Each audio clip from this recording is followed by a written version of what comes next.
a series of ghost gun arrests in Hampden County, state and local leaders are proposing ideas and legislation to get homemade firearms off city streets. Western Mass News reporter Glenn Kittle joins us in the studio. And Glenn, what recent events brought this to the forefront? Yeah, Abby, over the past week, Springfield police have arrested and seized ghost guns from 3 different people. Officials I spoke with hope recently passed laws and changes to the justice system are ways to effectively track and trace ghost guns and arrest people who may be selling them.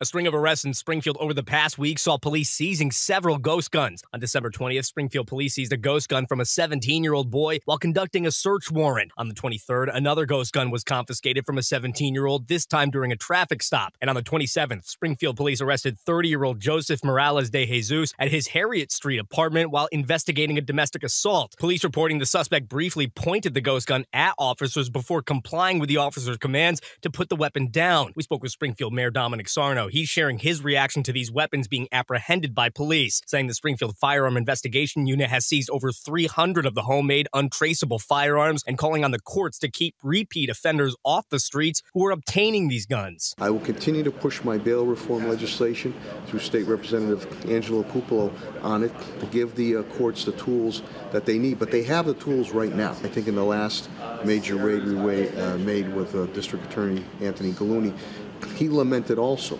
about individuals that should not have been on the streets or in our neighborhoods. The state legislature has already passed laws cracking down on ghost guns. State Representative Carlos Gonzalez tells Western Mass News. A bill recently passed by the State House of Representatives allows any kit used to make a firearm to be stamped, making it easier for law enforcement to track and trace ghost guns. A larger gun bill, which is now in the hands of the Senate, could have a broader effect on stopping gun violence. We have proposed in the House legislation that will prevent and curtail the plague that guns have in our streets, in our schools, in our malls, and we are hoping that the Senate can take this up as early as possible in the year, because I think prevention is the key.